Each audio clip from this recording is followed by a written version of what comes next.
back in the home state of my mother, who lives here in Florida. She's 97 as of 2 weeks ago. How about that?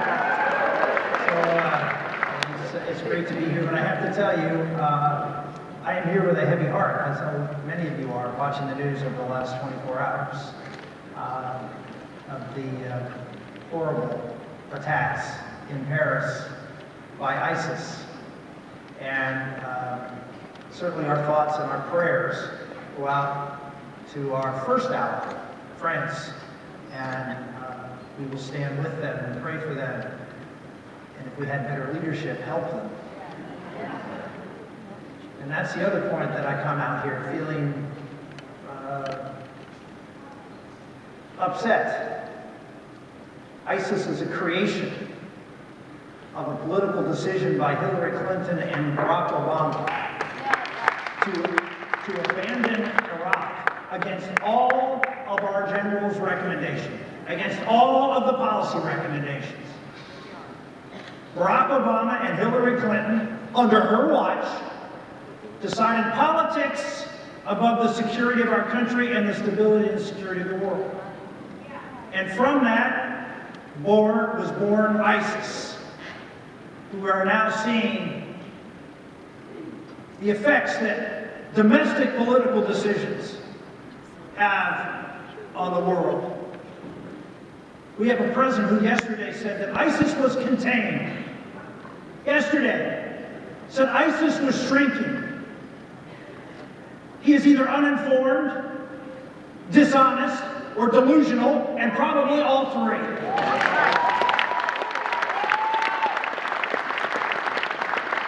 This is a president. Oh, by the way, Hillary Clinton, when she issued her statement, she called the enemy, ISIS, violent extremists. Never used the word, never defined the enemy. Barack Obama has spent his time talking about the greatest national security threat to our country. Is it global jihadism? No, it's carbon dioxide. Hold your breath. Otherwise, you're going to destroy the world. Barack Obama, Hillary Clinton have created the most dangerous world that any new president is going to have to assume the leadership of. And that's why your decision is so important. Because you are going to have to, you heard Frank and others talk about the importance of Florida. You're going to have to make a tough decision. This is a lot of really talented people. You saw a lot of them here in the last 24 hours. See some more today. They're good men and women. But your decision is who is best able to lead this country. Do we need another young, inexperienced president to come into office at a time where the world is on fire? I was in Israel about a year ago, and Netanyahu's closest advisor told me, please tell the people of the United States that they will be electing a wartime president. After yesterday, do you have any doubt that that's the case? Ladies and gentlemen, Commander-in-Chief is not an entry-level position. This is a serious, serious world where our allies and our enemies have to understand who the next leader of the free world will be. A few months ago, ISIS published a magazine, online magazine. They do so on a regular basis. And I was featured in that magazine. Oh my. A picture of me and a quote from me under the headline, "In the words of our enemies."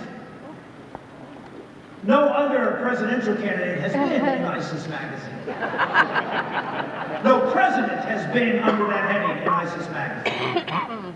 He's scared to death. They know who I am, and I know who they are.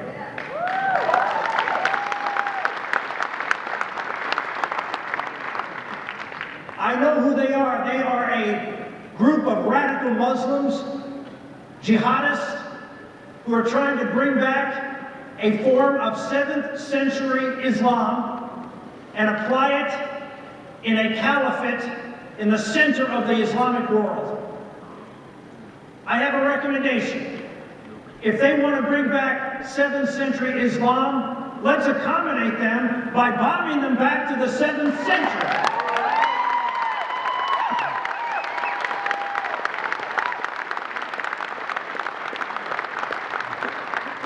We need someone who they know is serious, not just in ISIS, but also in even the greater threat.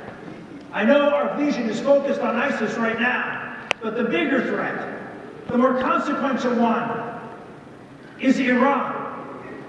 Iran is the one, thanks to this president and this potential nominee of the Democratic Party, Hillary Clinton, now are on a pathway to developing a nuclear weapon. They have an agreement in place that will create an opportunity for them to develop legally, legitimately, under the United Nations, a nuclear capability and a nuclear weapon. And as I'm sure you've heard over and over again, this is not your garden variety Muslims who control Iran. They were the first to establish the Revolutionary Republic of Iran. They are apocalyptic Islamists. They believe in the end of times, and they believe it is coming soon. And these are the people we're giving a nuclear weapon. These are the people we're given the ability to not just attack the state of Israel, and I'm very concerned about the state of Israel, but I'm more concerned about the state of the United States. And the fact of the matter is, Iran with a nuclear weapon is not just a threat to Israel. Iran with a nuclear weapon is a threat to every man and woman in this country.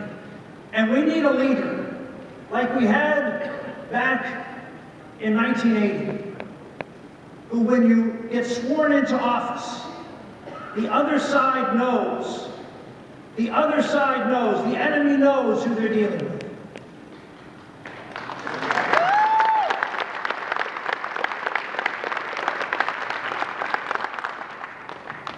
Years ago, I authored the legislation to put sanctions on the Iranian nuclear program. I have been the leader in the Senate and afterwards in trying to constrain Iran's nuclear program.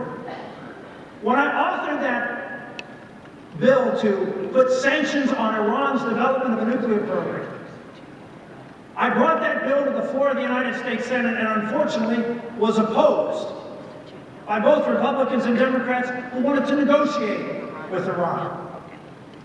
Unfortunately, some Republicans, including our president, opposed me. But many Democrats and Republicans supported me. In fact, when I brought the bill up for a vote, I lost by 4 votes. And you know who the 4 votes were?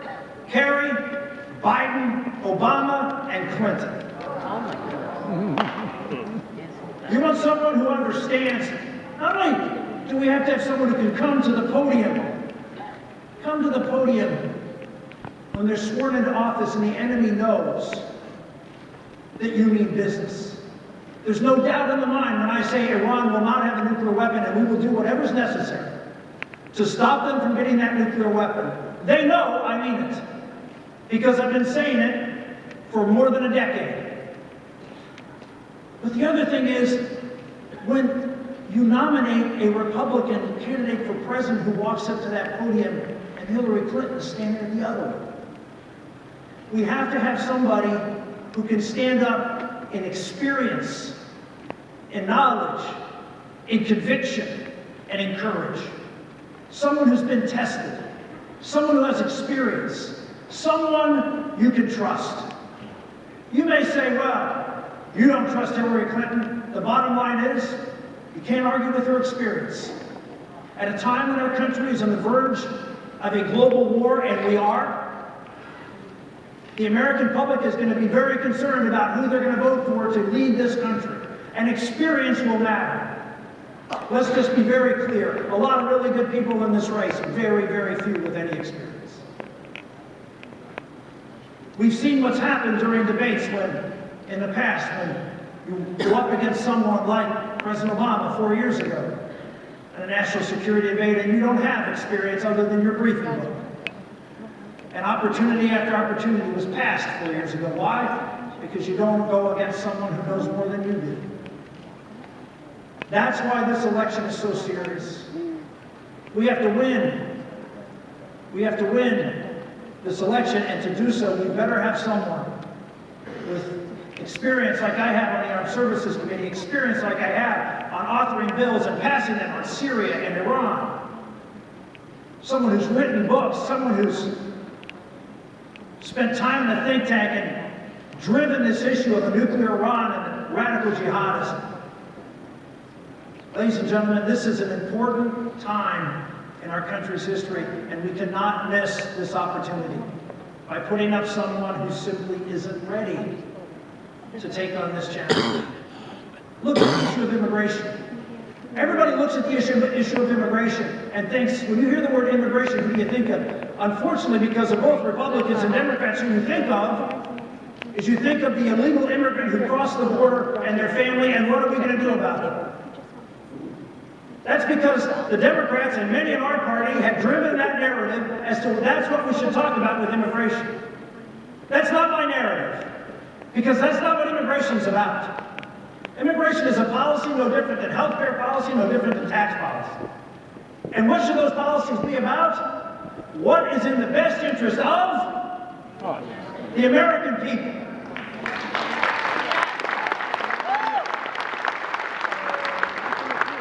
Who would come forward with a tax policy and say, well, my principal objective is to make sure that tax cheats don't get punished? We have to have a leader on the issue of immigration that understands the national security implications. We have a president who's bringing in thousands of Syrians, and we have Republicans in this field who are supporting that. Thousands of Syrians, you know, whose passport was found in France, a Syrian passport this morning. To suggest that we have any ability to be able to determine who these people are who are coming from the Middle East right now, coming as refugees from the Middle East, to determine whether they're going to be threats to the United States is a lie. We don't know. We can't know.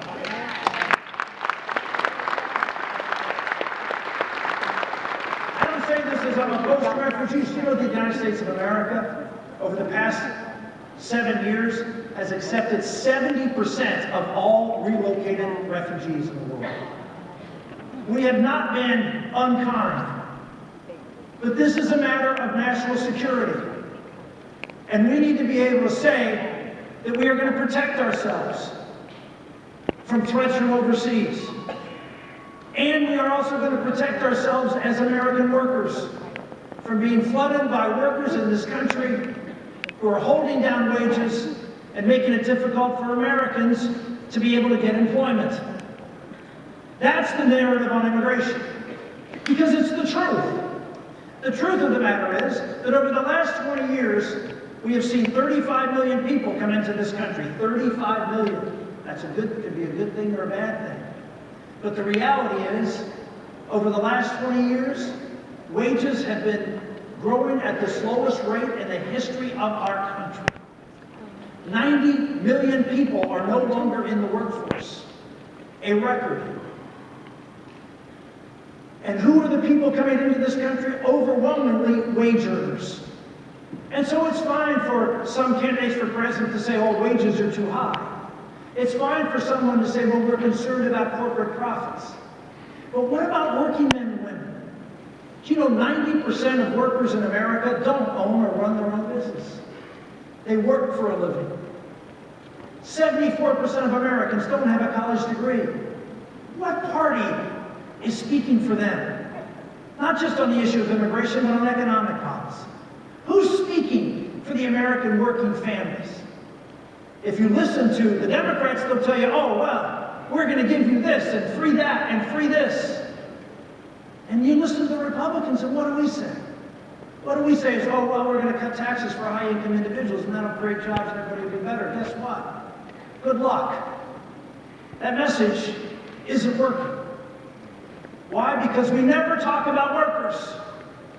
When we talk about immigration, do we ever talk about workers? No, we don't.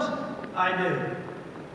I do, because it's important to let workers know that some party cares about them and their ability to rise in society.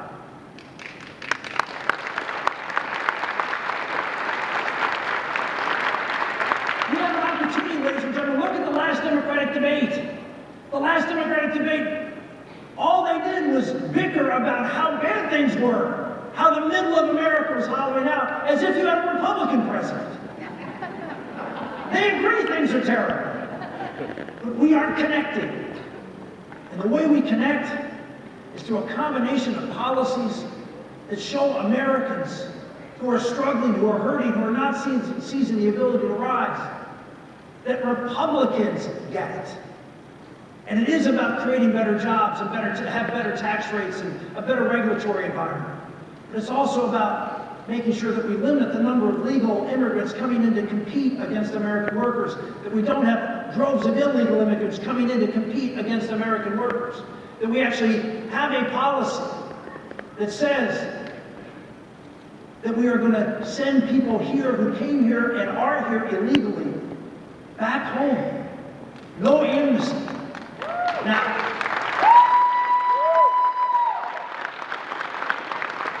not because we don't like the people who are here, it's because there is a right way and a wrong way, and there are consequences to American workers for having people be here the wrong way and for having too many people to come. Now, it is a simple concept that most Americans understand: supply and demand. And 35 million people coming into this country over the last 20 years is a rush, almost all of whom are wage earners, is one of the reasons that you see certain candidacies taking off, because of the anger and frustration that nobody's on their side. Ladies and gentlemen, if you're looking for someone who understands the national security threats and has the experience to be able to stand up not just against Hillary Clinton, but against the enemies around this world.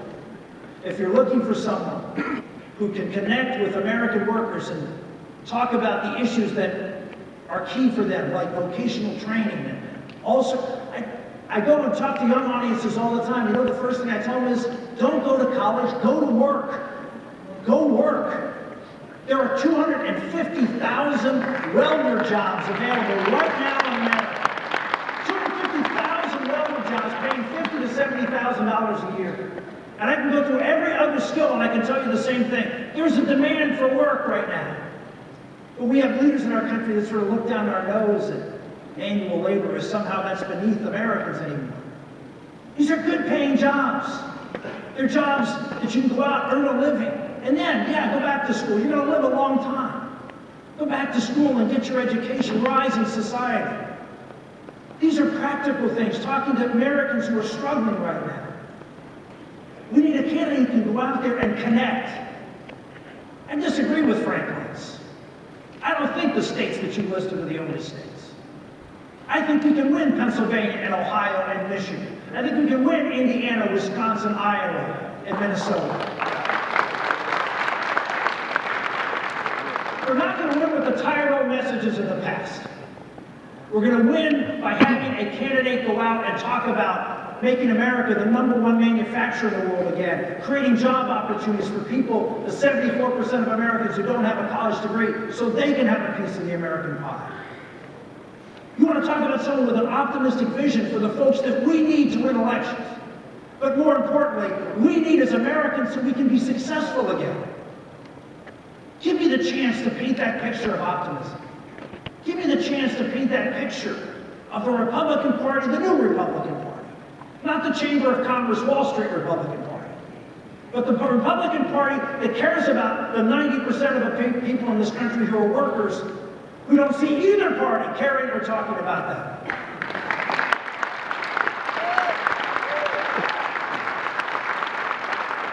And finally, give me the opportunity to talk common sense about the importance of the American family.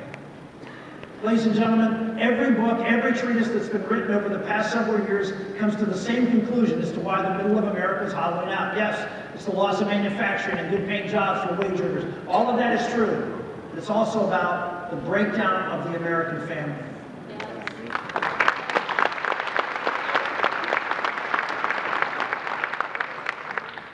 If we go out and talk common sense about how we can lift up workers in America, we can lift up families in America, Talk about the important role of marriage and fatherhood. Talk about how we can build a healthier and stronger society for those who feel left behind in America today. And do so from a position of strength in our national security and experience, and tested experience. There you have a vision and a candidate that can change the electoral map. That's why I'm here today. That's why I ask for your support today. Give me the opportunity to do what I've done in Pennsylvania. I won 2 congressional races, both taking on Democratic incumbents in a 60% and 70% district. I won the state of Pennsylvania, 1 million more registered Democrats and Republicans against another Democratic incumbent. I ran for re-election in the year that George Bush lost my state by 4, I won it by 5. You want someone who's got a vision, who's a conservative, and who can win in the states that we need to win to bring this country together. You have an opportunity, Florida, to help me do that, and I hope you do. Thank you all very much.